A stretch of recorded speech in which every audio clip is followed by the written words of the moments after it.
सादर जय जिनेन्द्र। मैं कोमल जैन आप सबका स्वागत करती हूँ नव तत्व सुधा में। हम स्वाध्याय कर रहे हैं जैन तत्व विद्या का, जो पुस्तक आचार्य श्री तुलसी द्वारा लिखित है। आज हम दूसरे वर्ग के छठे बोल को समझेंगे, जो कि है कर्म के 8 प्रकार। अगर हम 25 बोल का अध्ययन कर रहे हैं या जीव अजीव पुस्तक आचार्य श्री महाप्रज्ञ जी द्वारा लिखित पुस्तक का अध्ययन कर रहे हैं, तो उसमें ये 10वां बोल है। 10वां बोल कर्म 8। तो वहाँ जो भी उस पुस्तक में समझाया गया है वही कंटेंट यहाँ पे 9 बोलों में समझाया गया है। कहने का मतलब है आज मैं छठे बोल से स्टार्ट कर रही हूँ, तो छठे बोल से 13वें बोल तक यानी अगले 9 वीडियो में हम कर्म को खोलकर विस्तार से समझेंगे और उस पुस्तक में वो एक ही बोल में समाहित है। तो चलिए कर्म का स्वाध्याय शुरू करते हैं। इस वर्ग के तीसरे बोल में पुद्गल की 8 वर्गणाएं बताई गई है। जब मैंने पुद्गल की 8 वर्गणाओं का वीडियो बनाया था तो वहां मैंने पुद्गल की वर्गणाओं को डिटेल में समझाया था। मैं इस वीडियो के साथ उसके डिस्क्रिप्शन में उसका लिंक भी शेयर कर दूंगी, तो आप वो भी देख सकते हैं। तो वो 8 वर्गणाएं कौन सी थी? औदारिक वर्गणा, वैक्रिय, आहारक, तेजस, कार्मण, मनो, वचन और स्वाच्छोश्वास वर्गणा। तो इसमें जो 5वीं वर्गणा थी वो थी कार्मण वर्गणा। कार्मण वर्गणा यानी कर्म। आज से हम इसी का स्वाध्याय शुरू कर रहे हैं। यह वर्गणा कार्मण शरीर के रूप में परिणित होती है। इसका संबंध कर्म से है। अब कर्म क्या है? प्राणी की शुभ अशुभ प्रवृत्ति के द्वारा आकृष्ट पुद्गल स्कंद जो आत्मा के साथ एकीभूत हो जाता है वह कर्म कहलाता है। ये हुई कर्म की परिभाषा। अब अगर हम इसको सिंप्लीफाई करें, आत्मा अमूर्त है, अरूप होती है, शुद्ध चेतनमय होती है, लेकिन जब कर्म उससे एकीभूत हो जाते हैं, कैसे होते हैं?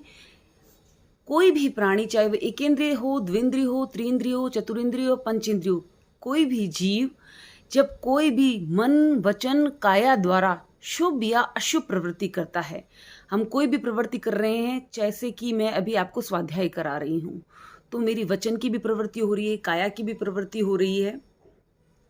तो मन, वचन और काया तीनों की जो प्रवृत्ति हो रही है, तो मेरे द्वारा जो यहाँ प्रवृत्ति हो रही है वह शुभ हो रही है। तो इसी प्रकार अगर कोई व्यक्ति हिंसा में प्रवृत्त है, वह दूसरों को कष्ट दे रहा है, तो उसके द्वारा भी मन, वचन और काया की प्रवृत्ति हो रही है, लेकिन वह अशुभ प्रवृत्ति कर रहा है।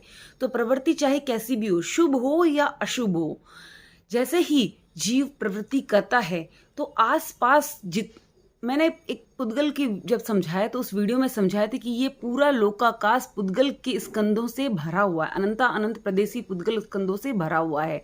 लेकिन जीव जब प्रवृत्ति करता है तो वह अपने योग्य पुद्गलों को खींचता है।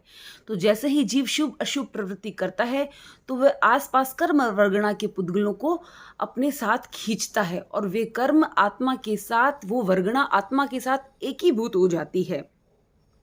तो उन कर्म वर्गणा का आत्मा के साथ एकीभूत हो जाना वह कर्म कहलाता है। और यही कर्म जीव को एक भव से दूसरे भव घुमाता रहता है। जब तक जीव इन कर्मों को तोड़ नहीं देता, आत्मा से अलग नहीं कर देता, वह मुक्त नहीं हो सकता। तो कर्मों की जितनी गहरी व्याख्या, जितनी सूक्ष्म व्याख्या जैन दर्शन में मिलती है, अन्यत्र कहीं भी किसी भी सिद्धांतों में, किसी भी धर्म में इतनी सूक्ष्म व्याख्या हमें पढ़ने को नहीं मिलती है। हमारे जीवन में जो भी सुख दुख हैं, हम स्वयं उसके निमित्त हैं, क्योंकि उन कर्म वर्गणाओं को खींचकर हमने वो कर्म स्वयं बांधे हैं। फिर जब वे उदय में आते हैं तो पुण्य पाप के रूप में शुभ या अशुभ फल देते हैं। उसी के अनुसार हम हमारे जीवन में अच्छी बुरी चीज़ें देखते हैं, वेदना को भोगते हैं, कभी सुख को भोगते हैं, और ये जन्म मरण के साथ साथ सुख और दुख का चक्र चलता ही रहता है। तो जब हम इन कर्मों को समझते हैं तब हम उनसे विरत होने का प्रयास करते हैं, क्योंकि अगर जिस चीज़ की जानकारी नहीं है हमारे लिए क्या अच्छा है क्या बुरा है, जब तक हम ये जानेंगे नहीं तो उसे विरत कैसे होंगे। तो जब हम सही दृष्टिकोण से जानते हैं, सम्यक दृष्टिकोण से जानते हैं, तो निश्चित ही ये हमें मोक्ष की ओर अग्रसर करता है। तो चलिए शुरुआत करते हैं। आज का बोल कर्म के 8 प्रकार हैं। तो 8 प्रकार के कर्म होते हैं: ज्ञानावर्णीय, दर्शनावर्णीय, वेदनीय, मोहनीय, आयुष्य, नाम, गोत्र और अंतराय। आप इसका स्क्रीनशॉट भी ले सकते हैं। तो पहले हम इन कर्मों को समझते हैं, फिर इनकी फर्दर डिटेल समझेंगे। तो ज्ञानावर्णीय, ज्ञान चेतना को आवृत करने वाला। जो कर्म हमारी ज्ञान चेतना को आवृत करता है वह ज्ञानावर्णीय कर्म कहलाता है। हमारी जो जीव आत्मा है वो शुद्ध चैतन्यमय रूप है, लेकिन जब हम विकारों को इसके साथ एकीभूत करते हैं या अपनी ओर खींचते हैं तो एक आवरण आ जाता है। जैसे एक बल्ब जल रहा है, उसके चारों ओर पर्दे कर दिए जाए तो उसकी रोशनी छुप जाती है, उसका प्रकाश फैलने से रुक जाता है। ठीक इसी प्रकार जब हम ज्ञानावर्णीय कर्मों का बंधन करते हैं तो हमारी आत्मा का जो ज्ञान है वो आवृत हो जाता है, तो जीव को ज्ञान की प्राप्ति नहीं होती है, वो चाहता है करना तब भी नहीं होती है।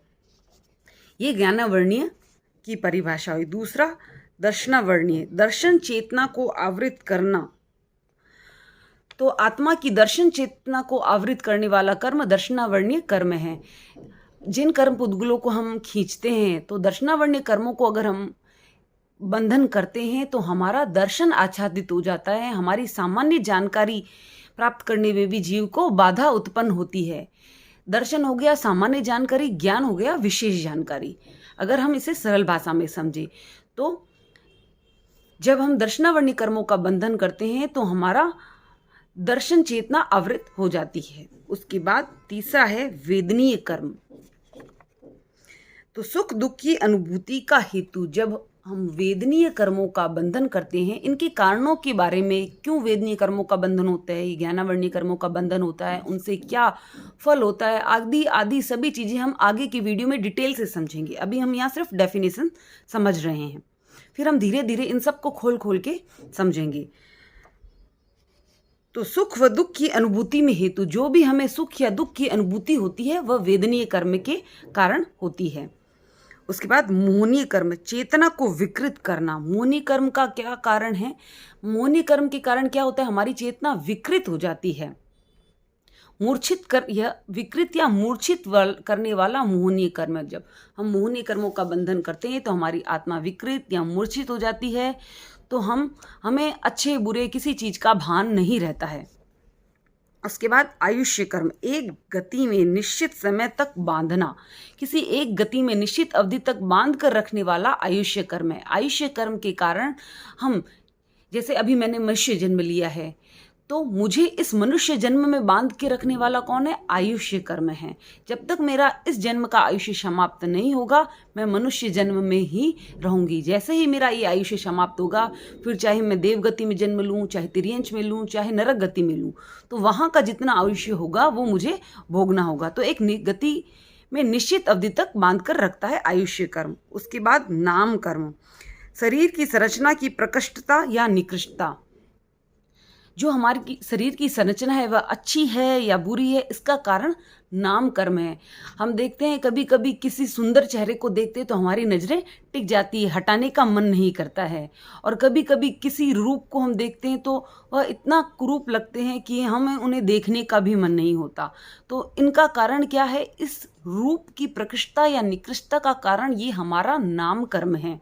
इन्हीं नाम कर्म के कारण हमें विभिन्न विभिन्न रूप रंग प्राप्त होते हैं। फिर वो मनुष्य में भी आप देखोगे तो हर एक मनुष्य का रूप रंग अलग अलग आपको नजर आएगा। इसी प्रकार एक इंद्रिय के जीवों का अलग, द्विंद्रिय के जीवों का अलग। ये इतनी विचित्रता है जो शरीर की सुंदरता की या कुरूपता की, ये नाम कर्म के कारण है। उसके बाद गोत्र कर्म, अच्छी बुरी दृष्टि से देखे जाने में निमित्त। तो गोत्र कर्म किसमें निमित्त है? अच्छी या बुरी दृष्टि में देखे जाने के लिए, यानी कि जो यश अपयश हमें मिलता है या हम अच्छे कुल में जन्म ले रहे हैं, तो ये जो हमारी जीव को हम अच्छी दृष्टि या बुरी दृष्टि से देखते हैं, इसका निमित्त क्या है? इसका निमित्त है हमारा ये जो हमने गोत्र कर्म का बंधन किया है वह। उसके बाद अंतराय कर्म, तो आत्मशक्ति की उपलब्धि में बाधा। अंतराय कर्म का क्या कार्य है? जब आत्मशक्ति में अंतराय कर्म जब हम बंधन करते हैं तो जो हमारी आत्मा की शक्ति है, जो हमारे मूल गुण हैं, उस शक्ति में उत्पन्न होने में बाधा उत्पन्न करता है अंतराय कर्म। तो ये हो गई इनकी परिभाषाएं। तो यहाँ आपने देखा होगा कि कुछ 4 जो हैं, ज्ञानावर्णीय, दर्शनावर्णीय, मोहनीय और आयुष, इनको मैंने लाइट ग्रीन कलर से किया है और बाकी 4 डार्क ग्रीन से मैंने लिखे हैं, वेदनीय, आयुष्य, नाम और गोत्र, इनको मैंने डार्क ग्रीन। तो कर्म तो ये 8 ही हैं, लेकिन इनमें कुछ फर्क है। फर्क क्या है? ये जो 4 कर्म हैं ये घाती कर्म है। कौन से? 4 घन घातीय या घाती कर्म, एकांत अशुभ। तो ये जो चारों कर्म है, ज्ञानावर्णीय, दर्शनावर्णीय, मोहनीय और अंतरा, ये चारों कर्म एकांत अशुभ होते हैं। तो जैसे कि मैंने शुरू में कहा कि हम शुभ और अशुभ दोनों प्रवृत्ति के द्वारा कर्मों को आकृष्ट करते हैं। तो जब हमने शुभ और अशुभ दोनों प्रवृत्ति को आकृष्ट किया है तो बंधे हुए कर्म फल देते हैं, वो शुभ भी होते हैं और अशुभ भी होते हैं। तो इनमें ये जो 4 कर्म है ये एकांत अशुभ होते हैं, इनका फल अशुभ ही होता है, शुभ नहीं होता है। इन्हें घाती कर्म कहते हैं क्योंकि ये मूल गुणों की, आत्मा के मूल गुणों की घात करते हैं और इन्हें तोड़ने में जीव को बहुत ही प्रयत्न करना पड़ता है। विशेषकर मोहनीय कर्म को तोड़ने में जीव को बहुत ज़्यादा प्रयत्न करना पड़ता है। जब ये चारों कर्म टूट जाते हैं तो जीव को केवल ज्ञान की प्राप्ति हो जाती है। फिर इन बचे हुए चारों को कर्मों को तोड़कर जीव सिद्ध बुद्ध मुक्त हो सकता है। तो यहाँ पे ये मैंने लिखे हैं कि ज्ञानावर्णीय कर्म की सत्ता कब तक रहता है? 12वें गुण स्थान तक, और दर्शनावर्णीय कर्म भी 12वें गुण स्थान। मोहनीय कर्म की सत्ता कहाँ तक है? 11वें गुण स्थान तक मोहनीय कर्म रहता है, और अंतराय कर्म 12वें गुण स्थान तक। ये तीनों 12वें गुण स्थान पर और ये 11वें गुण स्थान तक। 12वें गुण स्थान में क्षीण मोह में मोह, क्योंकि 11वें गुण स्थान उपशांत मोह का है तो इसमें भी मोह पूर्ण रूप से दबा रहता है, इसलिए मोहनीय कर्म की सत्ता हमने 11वें गुण स्थान तक ली है। इन गुण स्थान के बाद, इन गुण स्थान पे आने पर ये कर्म टूट जाते हैं। 13वें गुण स्थान में आते ही ये कर्म टूट जाते हैं और जीव को केवल ज्ञान प्राप्त होती है। उसके बाद है 4 अघाती या अघाती कर्म। इन चारों के अलावा जो 4 कर्म थे, वेदनीय कर्म, नाम कर्म, गोत्र कर्म, आयुष्य कर्म, ये कर्म पूर्णतया अशुभ नहीं होते, शुभ और अशुभ दोनों प्रकृति के होते हैं। यानी कि शुभ भी बंधन होता है, जब शुभ अंदर बंधन होता है तो जब उदय में आता है तो हमें सुख की प्राप्ति होती है। जब अशुभ कर्मों का बंधन करते हैं तो हमें, जब वे उदय में आते हैं तो हमें दुख की प्राप्ति होती है। तो ये दोनों प्रकार के फल देता है, शुभ और अशुभ। तो ये अघाती कर्म, इनका और नाम है अघातीय या अघाती कर्म। ये कब तक इनकी सत्ता रहती है? 14वें गुण स्थान को पार करना, अघाती कर्मों का क्षय करना और मुक्ति, ये तीनों चीजें एक साथ घटित होती है। जब व्यक्ति 14वें गुण स्थान को पार करता है तो एक साथ तो उसके अघाती कर्म, ये जो चारों कर्म बच गए हैं, ये एक साथ टूटते हैं और मुक्ति भी प्राप्त हो जाती है। क्योंकि जब तक आयुष्य कर्म है तब तक मुक्ति प्राप्त नहीं हो सकती है। केवल ज्ञान प्राप्त होने के बाद भी जब तक आयुष्य है तब तक जीव भ्रमण करता है, और भ्रमण करता है तो वेदनीय, गोत्र, नाम, ये कर्म भी, ये चारों कर्म अंतिम समय तक, जब तक मुक्ति प्राप्त नहीं होती, जीव के साथ रहते हैं। जबकि ये कर्म 12वें और 13वें गुण स्थान में क्षीण हो जाते हैं। तो जैसे ही 14वां गुण स्थान पार किया, इन चारों कर्मों को जीव तोड़ेगा और मुक्ति प्राप्त कर लेगा। ये सारी क्रिया एक साथ घटित होती है। तो ये हमने समझे कर्म के 8 प्रकार।